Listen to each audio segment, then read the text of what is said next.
I don't think that I was really told anything about recovery. It was just about maintenance, about, going on medication and maybe if I was lucky I would be able to stay at home instead of being in the hospital, but chances were I would be in and out of the hospital for the rest of my life.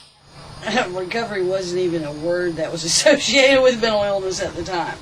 What they were shooting for was like stabilization and trying to find maybe a group home or, medication management. Not a whole lot about any kind of goals or anything. I think their main goal was, let's alleviate symptoms, and that was about as good as it got, I was told that I might have to go to Milledgeville and stay there. They told me that I would never have my kids again. The research and sort of the literature that I read and definitely pointed to saying that I would have a mental illness for the rest of my life, and certainly that I had to take medication for it, that I had a chemical imbalance in my brain. So I didn't hear about recovery though until actually here in St. Simon's when I came to the Georgia Certified Peer Specialist training, which significantly changed my life. But that was sort of the first introduction that I had. Thank you, guys. Our light went off. And another thing I would say too is, it's really taken a lot of years to reverse a lot of the thinking that I used to have around. Yeah. I don't really see myself as having a mental illness anymore. I just don't see it in those terms. I definitely don't see myself as having a chemical imbalance in my brain. If I see myself as ill, I'm aware, that I'm sick. And what do you do when you're sick? Well, you lay in bed, and I can't look at myself in those terms anymore. I'm not ill. My brain just works differently than some people's brains.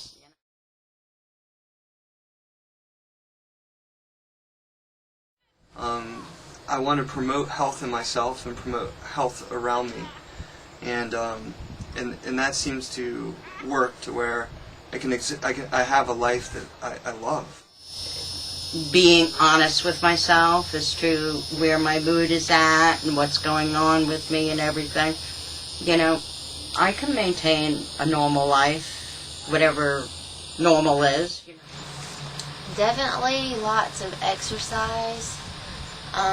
Eating healthy. I've lost 100 pounds. Oh, congratulations. Thank you. And since I've lost weight, I don't hear voices anymore. I don't have to take my anxiety medicine, Clonopin. I don't have to take it. And I don't take my Prilosec. And my meds are going down on the doses. So I'm doing like a million times better. Oh, that's great. Yeah.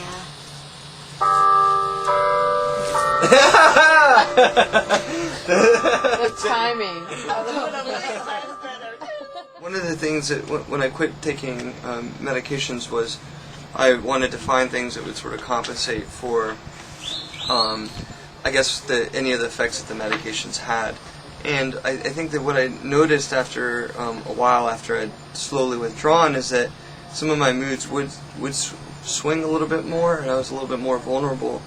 And so I would do specific things, and one of those things was really paying attention to what I ate. And everyone responds differently to different foods, and everyone has sort of different dietary needs and stuff like that. But for me, I sort of noticed things like, for instance, eating wheat bread and stuff like that would calm me down. And so if I started to feel like I was getting a lot of energy and it was sort of out of place or whatever, I'd eat a lot of wheat bread, and I've heard that bread requires more energy for your digestion, and so that would sort of take energy away.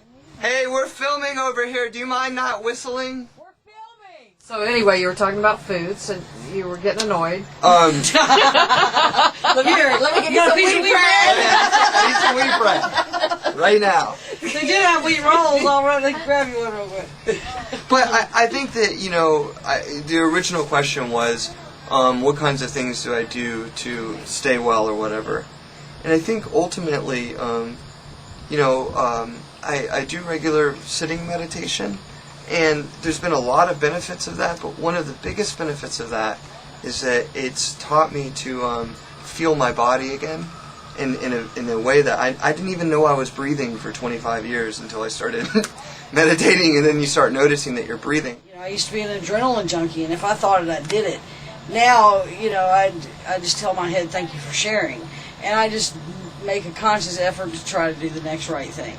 And if I do something to offend somebody, I do try to go back now and correct that, apologize and things like that. And I think that makes me feel better about myself. So that's my story, and I'm sticking to it. If you have a good support system and faith in Jesus, He can bring you through the fire and you'll come out stronger. Being mentally ill does not define who I am.